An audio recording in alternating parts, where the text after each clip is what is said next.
Hi friends, this is Nandini Sisodia and you all are welcome to Nandini Academy.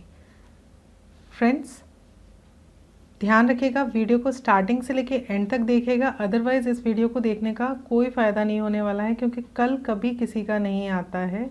और आज अगर आप साथ के साथ जितने भी मैं आपको टॉपिक कंप्लीट करवाती जा रही हूँ, आप स्टार्टिंग से लेके एंड तक उनको देखिए, उनको अपने नोट डाउन कीजिए, जो भी मैं चीज़ें आपको बता रही हूँ, क्योंकि हर चीज़ मैं आपको स्लाइड के तौर पे नहीं शो कर सकती, तो उन चीज़ों को आप अपना कहीं पे कॉपी पेन लेके बैठिए, अपने नोट्स भी साथ के साथ बनाइए। तो ये देखिएगा आपको कितना इससे बेनिफिट होने वाला है एग्ज़ाम्स के लिए। तो फ्रेंड्स देखिए, अभी हमने ancient history part 1, ancient history part 2, ठीक है, 2 पार्ट हमने एंशिएंट हिस्ट्री के 1 लाइनर कंप्लीट कर दिए हैं, जिसमें कि पार्ट 1 में हमने स्टोन एज और इंडस वैली सिविलाइजेशन किया था, यानी कि सिंधु घाटी सभ्यता, और पार्ट 2 में हमने कंप्लीट किया था वैदिक एज, यानी कि वैदिक काल हमने अपना कंप्लीट किया था। आज हम अपना थर्ड पार्ट कंप्लीट करेंगे, जिसमें कि हम बुद्धिज़्म के बारे में जानेंगे, यानी कि बौद्ध धर्म के बारे में जानेंगे। चलिए हम इसमें डिस्कस करेंगे गौतम बुद्ध के बारे में, ठीक है। तो गौतम बुद्ध का जन्म हुआ था, कब हुआ था इनका ध्यान रखिएगा। गौतम बुद्ध का जन्म जो है 563 ईसा पूर्व में हुआ था, यानी कि 563 BCE में हुआ था, ठीक है। इसके बारे में थोड़ा सा जान लेते हैं कि गौतम बुद्ध का जो जन्म है वो कपिल वस्तु के पास में लुम्बिनी है, वहाँ पे इनका 563 BCE में इनका जन्म हुआ था। इनके पिता का नाम था शुद्धोधन, ठीक है, और शुद्धोधन जो है शाक्य गण के प्रधान थे, और इनकी माता का नाम था माया देवी, ठीक है, इनकी माता का नाम था माया देवी, और वो जो है कोलीय गणराज्य यानी कि कोलीय वंश की कन्या थी। और गौतम बुद्ध जो है बचपन में उनका क्या नाम था, सिद्धार्थ, और 29 ईयर की एज में यानी कि 29 वर्ष की आयु में उन्होंने अपना गृह त्याग दिया, ठीक है, जिसको कि आप कह सकते हैं कि मतलब बुद्धिज़्म में इसको महाभिनिष्क्रमण कहते हैं, ठीक है। जब कोई अपना घर त्याग देता है तो उसे महाभिनिष्क्रमण कहते हैं। और 483 BCE में, ठीक है, 483 BCE में कुशीनारा जो कि मल्ल गणराज्य की पहली राजधानी थी, उसमें 80 वर्ष की आयु में गौतम बुद्ध की मृत्यु हो गई, ठीक है। जब गौतम बुद्ध की मृत्यु हुई तो उसे महापरिनिर्वाण कहा गया, ठीक है। तो ध्यान रखिएगा, गौतम बुद्ध का जन्म हुआ था 563 ईसा पूर्व में। नेक्स्ट पॉइंट है बुद्ध के जीवन की वह घटना जिसे महाभिनिष्क्रमण के रूप में जाना जाता है। तो ये अभी हमने डिस्कस किया है, इसका आंसर है उनका गृह त्याग, यानी कि जब उन्होंने गृह त्याग किया तो उसे महाभिनिष्क्रमण कहा गया। नेक्स्ट है गौतम बुद्ध की माँ संबंधित थी, ये भी हमने डिस्कस कर लिया है। तो गौतम बुद्ध की माँ किससे संबंधित थी, वो एक कोलीय वंश से संबंधित थी, और बुद्ध का जन्म हुआ था लुम्बिनी में, ठीक है, जो कि कपिल वस्तु के पास में है, ठीक है। नेक्स्ट हमारा पॉइंट है कि गौतम बुद्ध के बचपन का क्या नाम था। तो गौतम बुद्ध के बचपन का नाम था सिद्धार्थ।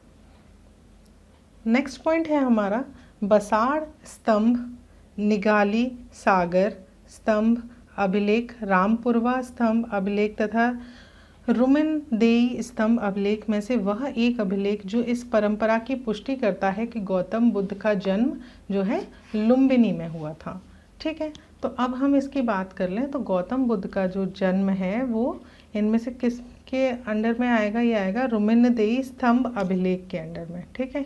यहाँ से इसके बारे में पता चला। तो मौर्य वंशीय जो शासक थे, ठीक है, अशोक, उनके रुमिनदेई अभिलेख से सूचना मिली थी कि शाक्य मुनि बुद्ध का जन्म लुम्बिनी में हुआ था। इस अभिलेख के अनुसार अशोक राज्याभिषेक के 20 वर्ष बाद वहाँ आया था, यानी कि अशोक का जब राज्याभिषेक हो गया था तो उसके 20 वर्ष बाद वो वहाँ पे आया था, और उसने उस स्थान की पूजा की थी जहाँ पे शाक्य मुनि बुद्ध का जन्म हुआ था, ठीक है। और साथ ही इस अभिलेख में जो है लुम्बिनी के बुद्ध का जन्म स्थल होने की वजह से इसे कर छूट प्रदान करने की घोषणा भी की थी, किसने, मतलब अशोक ने, ठीक है। नेक्स्ट पॉइंट है हमारा अशोक, कनिष्क, हर्ष तथा धर्मपाल में से वो जिसके एक अभिलेख से सूचना मिलती है कि शाक्य मुनि बुद्ध का जन्म लुम्बिनी में हुआ था। तो ये किसके, ये अभी हमने डिस्कस किया, ये मौर्य शासक अशोक के अभिलेख से हुआ। महात्मा बुद्ध का महापरिनिर्वाण हुआ था। महात्मा बुद्ध का महापरिनिर्वाण कहाँ हुआ था, मल्ल गणराज्य की राजधानी कुशीनगर में, ठीक है। और इनका मंदिर कहाँ पे अवस्थित है? इनका मंदिर भी कुशीनगर में अवस्थित है। अवंती, गांधार, कोसल एवं मगध राज्यों में से वो जिनका संबंध बुद्ध के जीवन से था। तो किसका संबंध बुद्ध के जीवन से था? वो था कोसल और मगध का जो क्या कहते हैं संबंध था वो उनके जीवन से था। नेक्स्ट पॉइंट है हमारा गौतम बुद्ध द्वारा अपने धर्म में दीक्षित किया जाने वाला अंतिम व्यक्ति था। अंतिम व्यक्ति कौन था गौतम बुद्ध का? तो वो था सुबुद्ध। ठीक है, ध्यान रखिएगा। ठीक है, अपने जीवन के जो है अंतिम वर्ष में ना गौतम बुद्ध अपने शिष्य चुंद के यहाँ पावा पहुँचे थे, जहाँ पर सूकर माधव भोज्य सामग्री खाने से जो है ना उन्हें अतिसार रोग हो गया था, जिसकी वजह से फिर ये पावा से कुशीनगर चले गए और यहीं पर सुबुद्ध को उन्होंने अपना अंतिम उपदेश दिया। ठीक है, बुद्ध ने अपने जीवन की अंतिम वर्षा ऋतु बिताई थी। कहाँ वर्षा ऋतु बिताई थी? इन्होंने वैशाली में। ठीक है, नेक्स्ट पॉइंट है हमारा बौद्ध मत में निर्वाण की अवधारणा की सर्वश्रेष्ठ व्याख्या करता है। क्या व्याख्या करता है? तृष्णा रूपी अग्नि का शमन। ठीक है, तृष्णा रूपी अग्नि का शमन, इसके बारे में जानते हैं कि बुद्ध ने जो है निर्वाण को मन की उस परम शांति के रूप में वर्णित किया जो तृष्णा, क्रोध और दूसरी जितनी भी मतलब जो चीज़ें मन को परेशान करती हैं, ठीक है, उन चीज़ों के बारे में उन्होंने उसके बारे में अपना वर्णन किया। और यहाँ पे शांति तभी प्राप्त होती है जब सभी वर्तमान इच्छाओं के कारण समाप्त हो जाए। यानी कि आप जो भी चीज़ें सोच रहे हैं जिससे आपको कोई प्रॉब्लम हो रही है, आप उस चीज़ को अपने मन पे कंट्रोल कर लें तो आपकी वो चीज़ें जो हैं आपके अनुसार चलने लगते हैं। और भविष्य में पैदा जो भी हो सकने वाली इच्छाएं हैं, क्योंकि जब आप अपनी इच्छाओं पे ही अपना क्या कहते हैं अधिकार कर लेंगे तो वो आपकी इच्छाएं आपके ऊपर हावी नहीं हो पाएंगी और उनका जड़ से नाश हो जाएगा। ठीक है, निर्वाण में तृष्णा और द्वेष के कारण जड़ से समाप्त हो जाते हैं, जिससे मनुष्य जो है सभी प्रकार के कष्टों यानी जितने भी दुख हैं इस संसार में पुनर्जन्म के चक्र से छूट जाता है। ठीक है, तो यही है तृष्णा रूपी अग्नि का शमन। नेक्स्ट पॉइंट है हमारा आलार कालाम थे। आलार कालाम कौन थे? ये बुद्ध के एक गुरु जो सांख्य दर्शन के आचार्य थे। ठीक है, तो महाभिनिष्क्रमण के बाद यानी कि जब उन्होंने गृह त्याग दिया था उसके बाद ज्ञान की खोज में जो है महात्मा बुद्ध आलार कालाम के आश्रम में पहुंचे और उनसे उन्होंने दीक्षा ली थी। और कालाम के आश्रम में जो है उन्होंने तपस्या की, लेकिन इससे महात्मा बुद्ध जो है बहुत ज़्यादा संतुष्ट नहीं हुए। तो जो आलार कालाम थे वो सांख्य दर्शन के आचार्य थे और अपनी साधना शक्ति के लिए बहुत ज़्यादा विख्यात थे। नेक्स्ट पॉइंट है हमारा महात्मा बुद्ध ने अपना पहला उपदेश यानी कि धर्म चक्र परिवर्तन कहाँ दिया था? इन्होंने पहला उपदेश दिया था अपना सारनाथ में। ठीक है, इसके बारे में जानते हैं कि जो मतलब इन्होंने ना 6 वर्ष की कठिन साधना की थी, जिसके बाद 29 में इन्होंने अपना घर छोड़ा और 35 वर्ष की अवस्था में ये जो है वैशाख पूर्णिमा की रात्रि यानी वैशाख पूर्णिमा की रात में एक पीपल के वृक्ष के नीचे गौतम बुद्ध को जो है ज्ञान प्राप्त हुआ और ज्ञान प्राप्ति के बाद वो बुद्ध कहलाए। ठीक है, ज्ञान प्राप्ति के बाद गौतम बुद्ध ने अपने मत का प्रचार प्रारंभ किया, यानी कि जो भी उनके दिमाग में उनके अपने जो विचार थे उनका उन्होंने प्रारंभ किया। और अरुवेला से वे सबसे पहले जो है ऋषि पत्तन, जो कि अभी प्रेजेंट में सारनाथ वाराणसी के निकट है, यहाँ उन्होंने 5 ब्राह्मण सन्यासियों को अपना पहला उपदेश दिया था और इस पहले उपदेश को ही धर्म चक्र परिवर्तन कहा जाता है। ठीक है, इस पहले उपदेश को क्या कहा जाता है? धर्म चक्र परिवर्तन। ठीक है, बुद्ध ने सर्वाधिक उपदेश दिए थे। कहाँ पे दिए थे इन्होंने सर्वाधिक? सबसे ज़्यादा उपदेश दिए थे श्रावस्ती में। ठीक है, तो बुद्ध ने सबसे ज़्यादा अपने उपदेश दिए थे श्रावस्ती में। नेक्स्ट पॉइंट है हमारा बुद्ध कौशाम्बी आए थे। ठीक है, बुद्ध कौशाम्बी क्यों आए थे? उदयन के राज्यकाल में। कौशाम्बी में कब आए थे? उदयन के राज्यकाल में। नेक्स्ट है बुद्ध की मृत्यु के पश्चात प्रथम बौद्ध संगीति की अध्यक्षता की थी। किसने प्रथम बौद्ध शक्ति की अध्यक्षता की थी? तो वो की थी आपको महाकश्यप द्वारा। ठीक है, महाकश्यप कौन थे? तो प्रथम बौद्ध संगीति जो है, प्रथम बौद्ध परिषद जो है बुद्ध की मृत्यु के तत्काल बाद राजगृह की सप्तपर्णी गुफा में हुई थी। ठीक है, इस समय जो है मगध का शासक कौन था? अजातशत्रु। और इस संगति की अध्यक्षता जो है महाकश्यप ने की थी और इसमें बुद्ध के प्रमुख शिष्य जो थे वो थे आनंद और उपाली, वो दोनों भी वहाँ पे प्रेजेंट थे यानी कि उपस्थित थे। और इसमें बुद्ध की शिक्षाओं का संकलन हुआ था और उन्हें सुत्त और विनय नामक 2 पिटकों से विभाजित किया गया था यानी कि अलग अलग किया गया था। और आनंद तथा उपाली क्रमशः धर्म और विनय के प्रमाण माने गए हैं। ठीक है। और अब नेक्स्ट पॉइंट है हमारा, भगवान बुद्ध के महापरिनिर्वाण के बाद पहली बौद्ध संगीति हुई कहाँ हुई थी? ये हुई थी राजगृह में। ठीक है। नेक्स्ट अब राजगीर क्या है? राजगीर ये जो है ना बिहार के नालंदा ज़िले में स्थित एक शहर है। ठीक है। और राजगीर की वैभरा पहाड़ियाँ जो हैं, ठीक है, वैभरा हिल्स जो है वो सप्तर्णी गुफा में स्थित है। नेक्स्ट पॉइंट है हमारा, प्रथम बौद्ध संगीति का आयोजन हुआ था। प्रथम बौद्ध संगीति का आयोजन कहाँ हुआ था? ये राजगृह की सप्तर्णी गुफा में हुआ था। ठीक है। नेक्स्ट पॉइंट है हमारा, कश्मीर में कनिष्क के शासनकाल में जो चतुर्थ बौद्ध संगीति आयोजित हुई थी उसकी अध्यक्षता किसने की थी? वो की थी वसुमित्र ने। ठीक है। नेक्स्ट पॉइंट है हमारा, बौद्ध धर्म की महायान शाखा औपचारिक रूप से प्रकट हुई कहाँ पे प्रकट हुई? ये हुई थी कनिष्क के शासन काल में। नेक्स्ट पॉइंट है हमारा, प्रथम द्वितीय तृतीय एवं चतुर्थ बौद्ध संगीतियों के आयोजन स्थलों का सही क्रम क्या है? तो सही क्रम क्या है इसका? राजगृह, फिर वैशाली, फिर पाटलिपुत्र और फिर कुंडलवन। ठीक है। नेक्स्ट पॉइंट है हमारा, द्वितीय बौद्ध समिति का आयोजन हुआ था कहाँ पर हुआ था? ये हुआ था वैशाली में। नेक्स्ट पॉइंट है हमारा, प्रथम बौद्ध समिति का आयोजन हुआ था, ये हुआ था अजातशत्रु के शासन काल में। और द्वितीय बौद्ध सभा का आयोजन हुआ था कालाशोक। ठीक है। किसने किया था? कालाशोक ने। नेक्स्ट पॉइंट है हमारा, बुद्ध के जीवन की 4 महत्वपूर्ण घटनाएं, उनसे संबंधित स्थलों का सुमेलन इस प्रकार है। क्या है कि घटना कहाँ हुई थी और उसके स्थल कहाँ हुए? ठीक है। वो हमें एकदम एग्जैक्टली हमें इसके बताने हैं। तो फर्स्ट है जन्म उनका लुम्बिनी में हुआ। ज्ञान प्राप्ति बौद्ध गया में हुई उनको। ठीक है। प्रथम प्रवचन जो था वो उन्होंने सारनाथ में दिया। और उनका निधन कहाँ हुआ था यानी कि उनकी मृत्यु कहाँ हुई थी? वो हुई थी कुशीनगर में। ठीक है। नेक्स्ट पॉइंट है, भारतीय कला में बुद्ध के जीवन की वह घटना जिसका चित्रण मृग सहित चक्र द्वारा हुआ है। ठीक है। तो वो किसके द्वारा हुआ है? ये है प्रथम उपदेश। और भारतीय कला में बुद्ध के जीवन के प्रथम उपदेश का चित्रण जो है मृग सहित चक्र द्वारा हुआ है। और बुद्ध ने अपना प्रथम उपदेश जो है वो सारनाथ में मृगदाओ यानी कि हरिण वन में दिया था। ठीक है। नेक्स्ट है, सही सुमेलन करें अर्थ और चिन्ह। ठीक है। इधर अर्थ है और उधर क्या चिन्ह है उनके? जन्म जो है उसका चिन्ह है कमल। ठीक है। जन्म का चिन्ह है कमल। प्रथम प्रवचन यानी कि धर्म चक्र परिवर्तन। ठीक है। ये सब अभी हम डिस्कस कर ही चुके हैं। महाबोधि क्या है? बोधि वृक्ष के नीचे। ठीक है। त्याग क्या है? घोड़ा। ठीक है। नेक्स्ट है कर्मापा लामा, तिब्बत के बुद्ध संप्रदाय के जिस वर्ग का है वह है कंग्यूपा। ठीक है।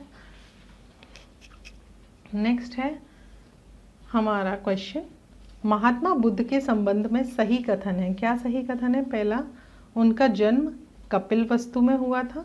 ठीक है, बिल्कुल सही है। उन्होंने बोध गया में ज्ञान प्राप्ति की थी, बिल्कुल सही है। उन्होंने वैदिक धर्म को अस्वीकार किया था, यानी कि उन्होंने वैदिक धर्म जो थे उनको वो नहीं मानते थे। ठीक है। नेक्स्ट है उन्होंने आर्य सत्य का प्रचार किया था। ठीक है। ये चारों पॉइंट आपके सही हैं। नेक्स्ट पॉइंट है हमारा, बोध गया में महाबोधि मंदिर बनाया गया। कहाँ पे बनाया गया? ये बनाया गया गौतम बुद्ध को, जहाँ पे ज्ञान प्राप्त हुआ था। फिर नेक्स्ट पॉइंट है हमारा, बोधि गया में बोधि वृक्ष को नष्ट कर दिया था। किसने नष्ट किया था? शशांक ने। ठीक है।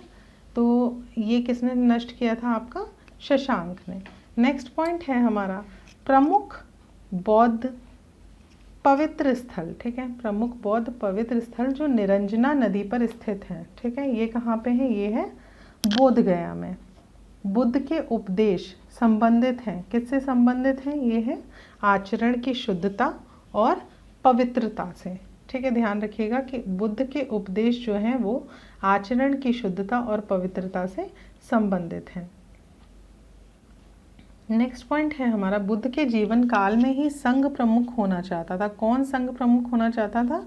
ये होना चाहता था देवदत्त। ठीक है।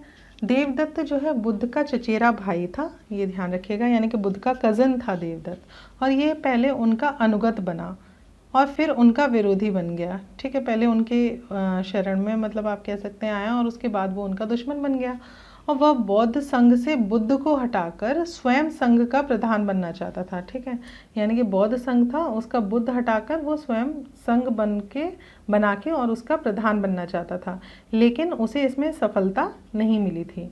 इसी वजह से देवदत्त उसी दिन से संघ का प्रधान बनने की सोचने लगा था जब वह पहले पहले भिक्षु बना था। ठीक है, नेक्स्ट पॉइंट है हमारा, गौतम बुद्ध ने अपनी मृत्यु के उपरांत बौद्ध संघ के नेतृत्व के लिए नामित किया था। किसे नामित किया था? तो उन्होंने किसी को भी नामित नहीं किया था।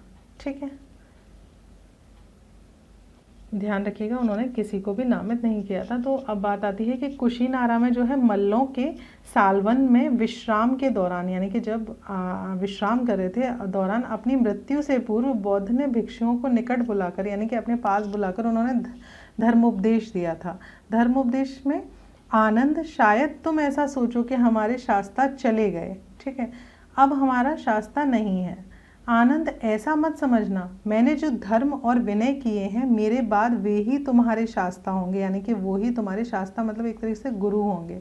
इस प्रकार स्पष्ट है कि बुद्ध ने अपनी मृत्यु के उपरांत बौद्ध संघ के नेतृत्व के लिए किसी को नामित नहीं किया था, यानी कि किसी का भी उन्होंने नाम अंकित नहीं किया था, बल्कि अपने उपदेश जो भी उन्होंने उपदेश दिए थे, धर्म एवं विनय, इनको ही उन्होंने मार्गदर्शक बनाया था। ठीक है, नेक्स्ट पॉइंट है हमारा, अष्टांग मार्ग की संकल्पना अंग है। ठीक है, तो ये क्या है? ये है धर्म चक्र परिवर्तन सूत्र की विषय वस्तु का।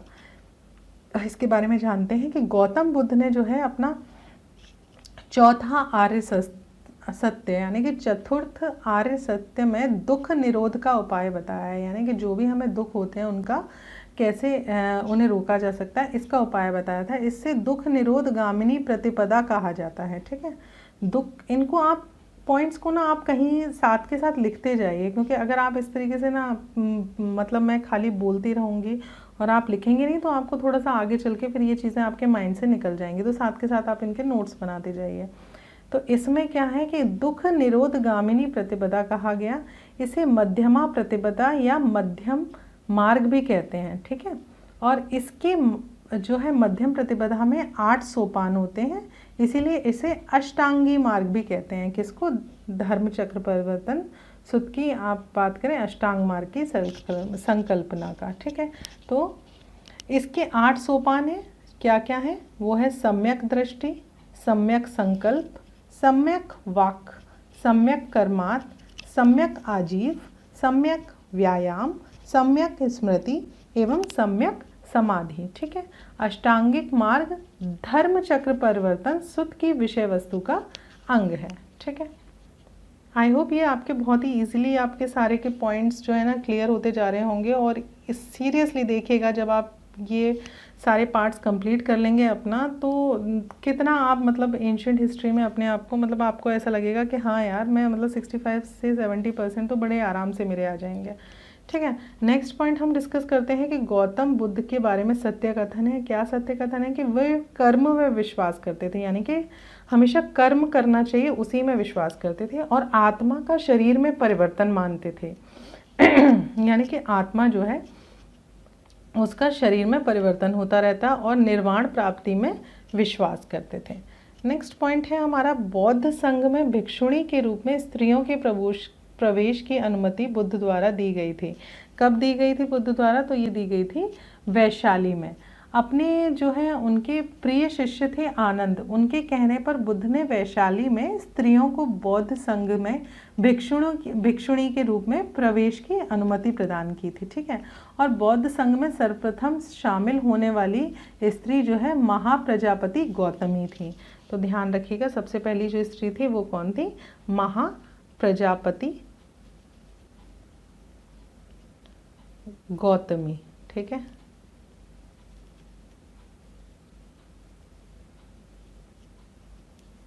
चलिए नेक्स्ट पॉइंट हम डिस्कस करते हैं अपना, यह है त्रिपिटक। क्या है त्रिपिटक? जो है ये है बुद्ध के उपदेशों का संग्रह है। ठीक है, त्रिपिटक क्या है? बुद्ध के उपदेशों का संग्रह है। तो त्रिपिटक बौद्ध ग्रंथों में जो है सबसे ज़्यादा इम्पॉर्टेंट है और बुद्ध की मृत्यु के जो बाद उनकी शिक्षाओं को संकलित कर, यानी कि उनकी जो भी उन्होंने शिक्षा दी थी उसको एकजुट कर 3 भागों में बांटा गया था। ठीक है, इन्हीं को त्रिपिटक कहते हैं, जिसमें कि पहला भाग था विनय पिटक। ठीक है, पहला भाग था विनय पिटक। दूसरा भाग था विनय पिटक क्या था, ये था संघ संबंधी नियम। ठीक है, जो भी संघ से रिलेटेड जितने भी नियम होते थे और उनकी आचार की शिक्षाएं वो सारी विनय पिटक में आती थी। और सुत्त पिटक क्या था, ये धार्मिक सिद्धांत था। ठीक है, धार्मिक सिद्धांत से रिलेटेड जितनी भी चीज़ें थी वो सुत्त पिटक में आती थी। और थर्ड वन था आपका अभिधम्म पिटक, यानी कि दार्शनिक सिद्धांत। तो हमारे 3 पिटक कौन कौन से हो गए, विनय पिटक, सुत्त पिटक और अभिधम्म पिटक। ठीक है, ये त्रिपिटक कहलाते हैं। ठीक है, त्रिपिटक ग्रंथ संबंधित है, किससे संबंधित है, ये बौद्ध धर्म से संबंधित है। ठीक है, वह बौद्ध ग्रंथ जिसमें संघ जीवन के नियम प्राप्त होते हैं। ठीक है, वो कौन सा है, वो है विनय पिटक। ठीक है, विनय पिटक में जितने भी हैं संघ से जीवन से रिलेटेड जितने भी नियम हैं वो सारे आपके प्राप्त होते हैं। ये सब अभी हम डिस्कस कर ही चुके हैं। नेक्स्ट पॉइंट है हमारा वह बौद्ध साहित्य जिसमें महात्मा बुद्ध के नैतिक एवं सिद्धांत संबंधित प्रवचन संकलित हैं। तो ये किसमें है, सुत्त पिटक में आपके। ठीक है, वह बौद्ध साहित्य जिसमें बुद्ध के दार्शनिक सिद्धांत का उल्लेख है, किसमें है, वो है अभिधम्म पिटक। ठीक है, ये सारे अभी अभी हम सारे डिस्कस कर ही चुके हैं। नेक्स्ट पॉइंट है हमारा अशोकाराम विहार। अशोकाराम विहार कहाँ स्थित है, ये स्थित है आपका पाटलिपुत्र में। प्रसिद्ध बौद्ध ग्रंथ जो है महावंश के अनुसार मौर्य शासक अशोक ने पाटलिपुत्र में अशोकाराम विहार को निर्मित करवाया था। ठीक है, ये किस में हमें मिलता है, प्रसिद्ध बौद्ध ग्रंथ था महावंश। ठीक है, उसके अनुसार। और इस विहार का निरीक्षण इंद्रगुप्त नामक थेर भिक्षु के निरीक्षण में हुआ था। ठीक है, और तीसरी बौद्ध संगीत सभा भी जो है अशोक के समय में ही हुई थी। नेक्स्ट पॉइंट है हमारा विश्व का सबसे ऊंचा कहा जाने वाला विश्व शांति स्तूप। ठीक है, विश्व शांति स्तूप ये कहाँ पर स्थित है, ये राजगीर बिहार में स्थित है। ठीक है, अब इसके बारे में भी जान लेते हैं कि बिहार में जो है राजगीर की पहाड़ियाँ जो कि 400 मीटर उनकी ऊंचाई है उस पर स्थित है शांति स्तूप। ठीक है, विश्व का सबसे ऊंचा कहा जाने वाला शांति स्तूप है, यानी कि ये पूरे वर्ल्ड में सबसे ऊंचा स्तूप है। और वैशाली स्थित इस शांति स्तूप की जो ऊंचाई है वो है 38 मीटर, यानी कि 125 फीट। ठीक है, ये 125 फीट आपकी इसकी ऊंचाई है। और चौड़ाई जो है वो है 36 मीटर, यानी कि 118 फीट। ठीक है, और गुंबद का जो व्यास है वो है 20 मीटर, यानी कि 65 फीट। ठीक है, नेक्स्ट पॉइंट है हमारा बुद्ध की 80 फीट बड़ी प्रतिमा जो बोध गया में है, निर्मित की गई थी। ये किसके द्वारा निर्मित की गई थी, ये की गई थी जापानियों के द्वारा। और बुद्ध की 80 फुट ऊंची बोध गया में स्थित प्रतिमा लाल ग्रेनाइट यानी कि रेड ग्रेनाइट और बलुई पत्थर से निर्मित है, जिसके निर्माण में जो है 7 ईयर्स का टाइम लगा था, यानी कि 7 वर्ष का समय लगा था। और यह प्रतिमा जापान के दाइजोकियो संप्रदाय के सहयोग द्वारा निर्मित की गई थी। नेक्स्ट पॉइंट है हमारा सर्वप्रथम स्तूप शब्द कहाँ मिला था, ये मिला था हमें ऋग्वेद में। नेक्स्ट पॉइंट है हमारा सारनाथ, सांची, बोध गया एवं कुशीनारा में वह स्तूप स्थल जिसका संबंध भगवान बुद्ध के जीवन की किसी घटना से नहीं रहा है। ठीक है, तो इसमें कौन सी जगह है जहाँ से नहीं रहा है, वो है सांची, क्योंकि बोध गया का जो स्तूप स्थल बुद्ध की ज्ञान प्राप्ति से, ठीक है, बोध गया का बुद्ध की ज्ञान प्राप्ति से, और सारनाथ का जो है धर्म चक्र परिवर्तन से है। कुशीनगर या कुशीनारा बुद्ध की मृत्यु से संबंधित है, जबकि सांची जो है उसका बुद्ध के जीवन से किसी भी विशेष घटना से कोई भी संबंध नहीं है। ठीक है, तो सांची इनमें से वो जगह है जहाँ पे बुद्ध की घटना कोई भी रिलेटेड उनके जीवन से नहीं रही। फिर नेक्स्ट पॉइंट है संसार अस्थिर है और क्षणिक है, यानी कि संसार जो है स्थिर नहीं है और क्षणिक है, मतलब कुछ पल का ही हर चीज़ का आप कह सकते हैं रिलेशन है। ठीक है, का बौद्ध, जैन, गीता एवं वेदांत में से किससे संबंधित है, तो ये किससे संबंधित है, ये बौद्ध से संबंधित है। बौद्ध दर्शन में जो है क्षणिकवाद को स्वीकार किया गया है, यानी कि बुद्ध ने स्वयं जो है अनित्यवाद के सिद्धांत का प्रतिपादन किया था। क्षणिकवाद अनित्यवाद का तार्किक विकास है जो बुद्धोत्तर दर्शन में अस्तित्व में आया। ठीक है, क्षणिकवाद के अनुसार विश्व की प्रत्येक वस्तु, ठीक है, यानी कोई भी वस्तु, उसका अस्तित्व जो है वो क्षण मात्र के लिए ही रहता है, यानी कि किसी भी चीज़ से आपको लगाव होता है तो वो क्षण मात्र के लिए हुए होता है। ठीक है, जिस प्रकार नदी की एक बूंद, ठीक है, एक क्षण के लिए सामने आती है और दूसरे क्षण ही वो गायब हो जाती है। ठीक है, एक बूंद एकदम से आती है और दूसरे क्षण वो गायब हो जाती है। उसी प्रकार जो है जगत की जितनी भी वस्तुएं हैं वो क्षण मात्र के लिए ही अपना अस्तित्व कायम रखती है। ठीक है, तो जो क्षणिक सुख की बात आती है तो ये बौद्ध से रिलेटेड है। नेक्स्ट है पॉइंट हमारा, एशिया के ज्योतिपुंज के तौर पर जाना जाता है। एशिया के ज्योतिपुंज के तौर पर क्या जाना जाता है? गौतम बुद्ध को। गौतम बुद्ध के जीवन पर जो है एडियन अर्नाल्ड ने लाइट ऑफ एशिया नामक काव्य पुस्तक की रचना की थी। ठीक है, ध्यान रखिएगा कि लाइट ऑफ एशिया भी कहा जाता है किसको? गौतम बुद्ध को। उनके जीवन लाइट ऑफ एशिया नाम से एडविन अर्नाल्ड ने उनकी एक काव्य पुस्तक की रचना की थी। नेक्स्ट पॉइंट है हमारा, सर एडविन अर्नाल्ड की पुस्तक the light of the Asia आधारित है। किस पर आधारित है? ये लली विस्तार पर आधारित है। ठीक है, नेक्स्ट पॉइंट है हमारा, गौतम बुद्ध को एक देवता का स्थान जिस राजा के युग में प्राप्त हुआ। किस राजा के युग में प्राप्त हुआ? तो इसमें हम बात करेंगे कनिष्क के। ठीक है, यानी जो कनिष्क राजा थे उनके जीवन में जो है गौतम बुद्ध को एक देवता का स्थान जो है वो प्राप्त हुआ। और कनिष्क के शासन काल में जो है संपन्न, यानी कि चतुर्थ बौद्ध संगीति में बौद्ध धर्महीन यान और महायान नाम दो स्पष्ट और स्वतंत्र संप्रदायों में विभक्त हो गया था। यानी कि एक मतलब ये कह सकते हैं दो गुटों में बट गया था। ठीक है, बौद्ध धर्म एक हीनयान और दूसरा महायान। ठीक है, और जो है इसमें दो अलग अलग संप्रदायों में आप कह सकते हैं विभक्त हो गया था। और महायान शाखा में बुद्ध को देवता माना गया है। ठीक है, महायान में बुद्ध को देवता माना गया है। और जो है आपका नेक्स्ट वाला यानी कि हीनयान में कहा गया है कि क्या कहते हैं, उनकी पूजा, मतलब महायान में उनकी पूजा की जाने लगी और हीनयान में उनको देवता नहीं माना गया। तो ये दो अलग अलग गुट थे जिसमें कि गौतम बुद्ध के बारे में एक जगह उन्हें देवता का स्थान प्राप्त हुआ और एक जगह नहीं। दूसरा नेक्स्ट पॉइंट है हमारा, भारत में पहले जिन मानव प्रतिमाओं को पूजा गया, ठीक है, वो कौन सी थी? वो थी बुद्ध की प्रतिमाएं। भारत में सबसे पहले जो है बुद्ध की प्रतिमाओं की पूजा की गई। और गौतम जो बुद्ध थे उनके धर्म के महायान शाखा के जो जितने भी अनुयायी थे उन्होंने सबसे पहले जो है बुद्ध की मूर्तियां स्थापित करके उनकी पूजा प्रारंभ की थी। ठीक है, देश में जिस धर्म के लोगों ने मूर्ति पूजा की नींव रखी थी, मूर्ति पूजा की नींव किसने रखी थी? वो बौद्ध धर्म के लोग थे। ठीक है, जिन्होंने मूर्ति पूजा की नींव रखी थी। नेक्स्ट पॉइंट है हमारा, गांधार शैली की मूर्ति कला में बुद्ध के सारनाथ में हुए प्रथम धर्मोपदेश के संबंध प्रवचन मुद्रा का नाम क्या है? वो है धर्म चक्र। तो गांधार कला की उत्पत्ति का स्रोत जो है वो है एशिया माइनर तथा हेलेनिस्टिक जो कला थी। ठीक है, वो उसकी उत्पत्ति का स्रोत माना गया है। और इस शैली की कला का मेन जो विषय आप कह सकते हैं वो महात्मा बुद्ध का जीवन चरित्र है। इसके अंडर में बुद्ध की धर्म चक्र मुद्रा, ध्यान मुद्रा, अभय मुद्रा और वरद मुद्रा आदि मूर्तियों का निर्माण किया गया था। नेक्स्ट पॉइंट है, बुद्ध की खड़ी प्रतिमा बनाई गई। बुद्ध की खड़ी प्रतिमा सबसे पहले कहाँ बनाई गई? कुषाण काल में बनाई गई।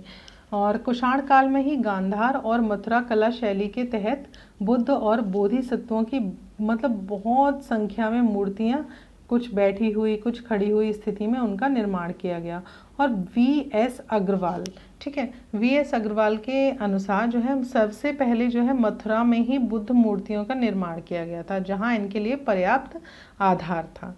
नेक्स्ट पॉइंट है, महात्मा बुद्ध की प्रतिमा कभी कभी एक हस्त मुद्रा युक्त दिखाई देती है जिसे भूमि स्पर्श मुद्रा कहा जाता है। ये किसका प्रतीक है? तो ये किसका प्रतीक है? ये है मार के प्रलोभनों के बावजूद अपनी शुचिता और शुद्धता का साक्षी होने के लिए बुद्ध का धरती का आह्वान। ठीक है, तो बुद्ध की जो भूमि स्पर्श मुद्रा है उससे तात्पर्य यह है कि वो अपने तप की शुचिता और निरंतरता को बनाए रखने से है।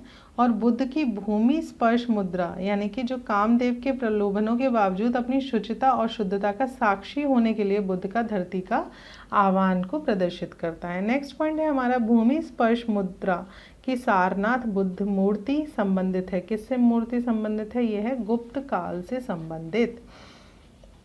इसकी आध्यात्मिक अभिव्यक्ति गंभीर मुस्कान और जो शांत ध्यानमग्न मुद्रा है वो भारतीय कला की सर्वोच्च सफलता का प्रदर्शन करती है।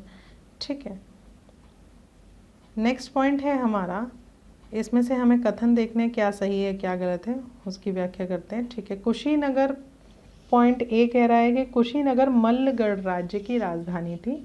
कारण इसका है कि महात्मा बुद्ध का परिनिर्वाण कुशीनगर में हुआ था। ठीक है, तो अब इनमें से दोनों ए और आर तो सही हैं। ठीक है, लेकिन आर और ए की सही व्याख्या नहीं है। ठीक है, सही व्याख्या ये नहीं है। क्यों? क्योंकि बौद्ध ग्रंथ अगुत्तर निकाय में वर्णित शोणक महाजनपदों में से मल्ल एक महाजनपद था। ठीक है, और ये एक संघ राज्य था जिसमें पावा यानी कि पडरौना तथा कुशीनारा कसेया के मल्लों की शाखाएं जो थी इसमें सम्मिलित थीं। और महात्मा बुद्ध को महापरिनिर्वाण जो है कुशीनगर में प्राप्त हुआ था। इसलिए दोनों कथन तो सही हैं, यानी कि दोनों स्टेटमेंट सही हैं, लेकिन आर जो है वो सही, ए की सही व्याख्या नहीं है। ठीक है, नेक्स्ट पॉइंट है हमारा, सुमेलित कीजिए। ठीक है, लोथल प्राचीन गोदी क्षेत्र। ठीक है, नेक्स्ट है सारनाथ बुद्ध का प्रथम धर्मोपदेश। ठीक है, सारनाथ अशोक का सिंह स्तंभ शीश और नालंदा बुद्ध अधिगम का महान पीठ। ठीक है, ये सारे बिल्कुल सही सुमेलित हैं। सैंधव पुरास्थल जो है लोथल यानी कि गुजरात से गोदीवाड़ा के अवशेष मिले थे। ठीक है, सारनाथ वाराणसी में है ये। ठीक है, वहाँ पे महात्मा बुद्ध ने अपना पहला धर्मोपदेश दिया था जिसे धर्म चक्र परिवर्तन भी कहा जाता है। फिर है नालंदा बौद्ध अधिगम का महान पीठ था। ठीक है, यहाँ पे कुमारगुप्त जो एक कुमारगुप्त फर्स्ट था उसके शासन काल में विश्वविद्यालय की स्थापना हुई। और अशोक का सिंह स्तंभ जो है वो शीर्ष राजगीर में नहीं बल्कि सारनाथ में ही स्थित है। नेक्स्ट पॉइंट है हमारा, महायान बौद्ध धर्म में बोधिसत्व अवलोकितेश्वर को और जिस अन्य नाम से जानते हैं वो किस नाम से जानते हैं? वो जानते हैं पद्म पाणी के नाम से। ठीक है, बौद्ध दर्शन में ये माना गया है कि बोधिसत्वों में जो है अवलोकितेश्वर की स्थिति यानी महिमा मंडित है। उन लोगों ने ये निश्चय किया था कि वे सब तब तक बुद्ध नहीं बनेंगे जब तक कि सभी मनुष्यों को निर्वाण प्राप्त नहीं हो जाता। इसीलिए बौद्ध धर्म पर हिंदू धर्मों का प्रभाव जो है परिलक्षित होता है, यानी कि ज़्यादा उन पर प्रभाव नहीं पड़ता है। और बोधिसत्व अवलोकितेश्वर या पद्म पाणी वैदिक युगीन देवता विष्णु है। सप्त तथागत हिंदू धर्म के सप्तर्षि हैं। ठीक है, नेक्स्ट है भारत के धार्मिक इतिहास के संदर्भ में सत्य कथन है। क्या सत्य कथन है? कि बोधिसत्व अपने प्रबोध के मार्ग पर बढ़ता हुआ करुणामय है। बोधिसत्व समस्त सचेतन प्राणियों को उनके प्रबोध के मार्ग पर चलने में सहायता करने के लिए स्वयं की निर्वाण प्राप्ति विलंबित करता है। ठीक है, तो ये बिल्कुल सही है। नेक्स्ट पॉइंट है हमारा, हीनयान अवस्था का विशालतम एवं सर्वाधिक विकसित शैलकृत चैत्य ग्रह स्थित है। कहाँ पर स्थित है? ये है कार्ले में। ठीक है, ये हीनयान का कहाँ पर स्थित है? कार्ले में।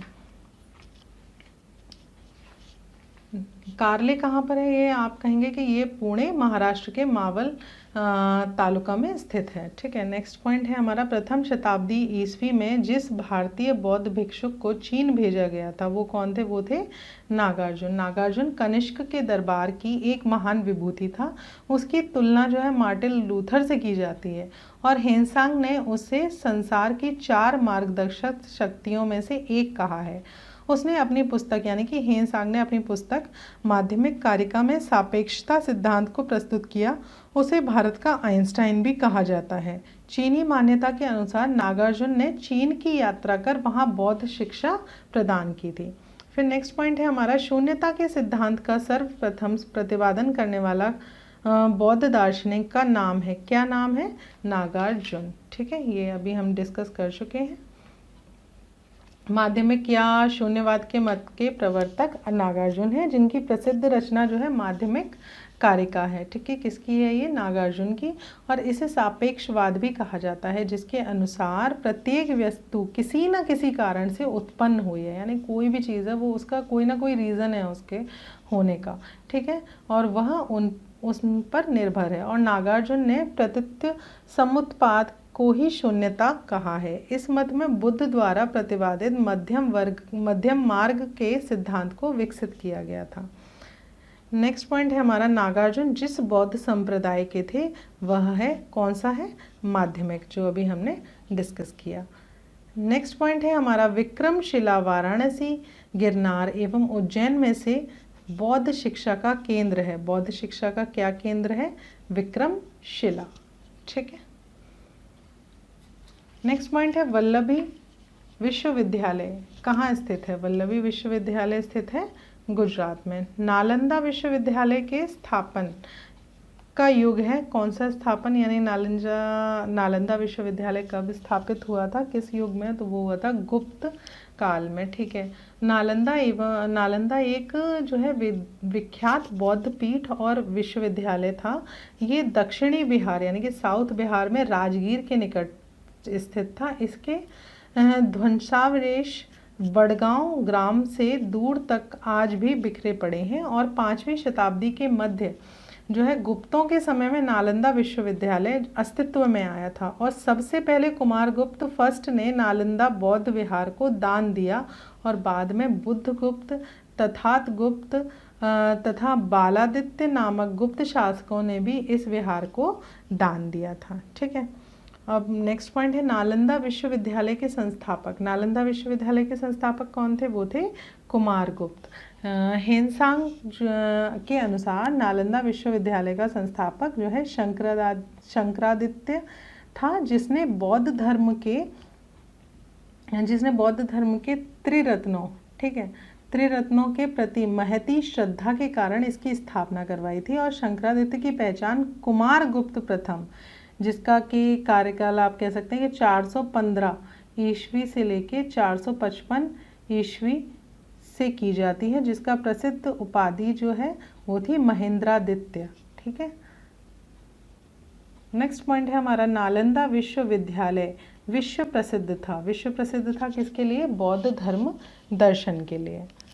फिर है कथन ए, 12वीं शताब्दी के अंत तक नालंदा महाविहार का पतन हो गया। कारण, महाविहार को राजकीय प्रशय मिलना बंद हो गया था, यानी कि राजकीय हेल्प मिलनी बंद हो गई थी। दोनों ए और आर सही हैं, लेकिन आर जो है इसकी व्याख्या सही नहीं करता है। ठीक है, तो वो क्यों नहीं करता है? क्योंकि नालंदा में एक विख्यात बौद्ध पीठ और एक विश्वविद्यालय था। ये दक्षिणी बिहार में राजगीर, वर्तमान में राजगृह के निकट था। और 5वीं सदी के जो मध्य में गुप्तों के समय में नालंदा स्थित विश्वविद्यालय अस्तित्व में आया और 12वीं शताब्दी के अंत तक मुस्लिम आक्रमण हुआ था, जिसकी वजह से महाविहार का पतन हो गया था, यानी कि वो डिस्ट्रॉयड हो गया था। इससे पूर्व बंगाल के पाल शासकों द्वारा विक्रमशिला विश्वविद्यालय को संरक्षण देने के फलस्वरूप नालंदा का महत्व घटने लगा था। ठीक है, इस प्रकार जो है कथन और कारण दोनों सही हैं, लेकिन कारण जो है वो कथन की सही व्याख्या नहीं करता है।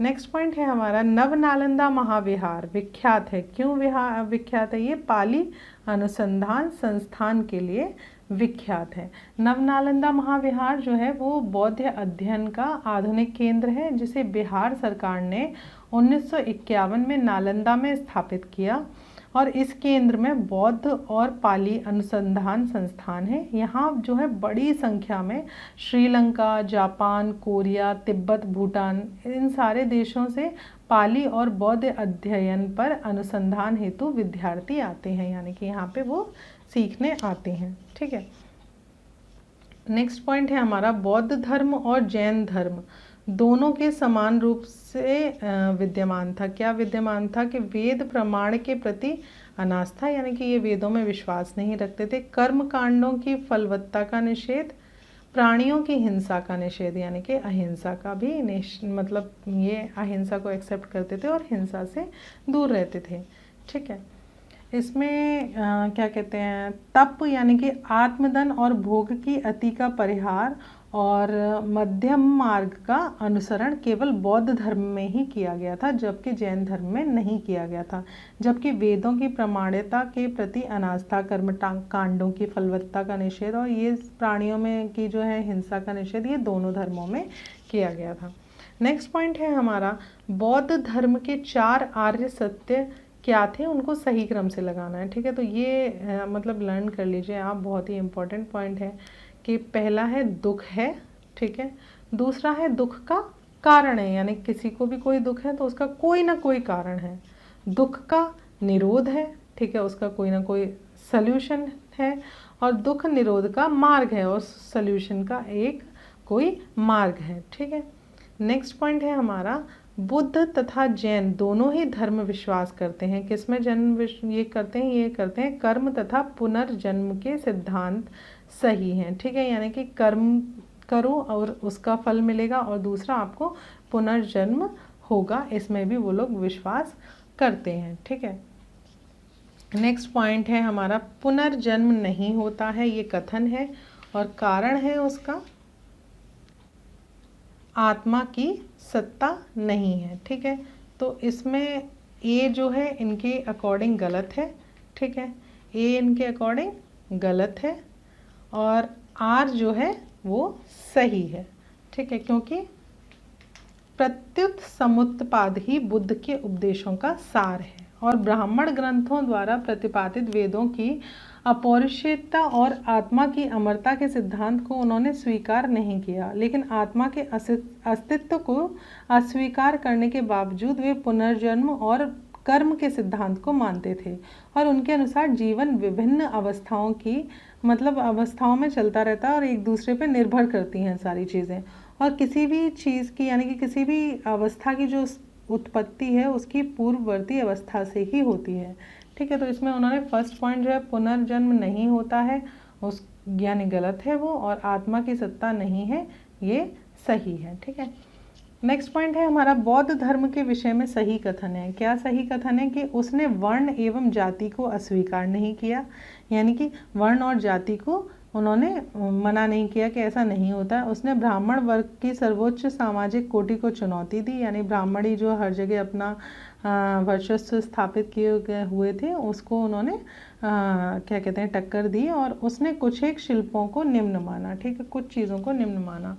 तो बौद्ध धर्म में जो है वर्ण व्यवस्था को स्वीकार तो किया गया, लेकिन उसने ब्राह्मण वर्ण को सर्वोच्च सामाजिक स्थिति को स्वीकार नहीं किया था, और बौद्ध धर्म में कुछ शिल्पों को निम्न माना गया था।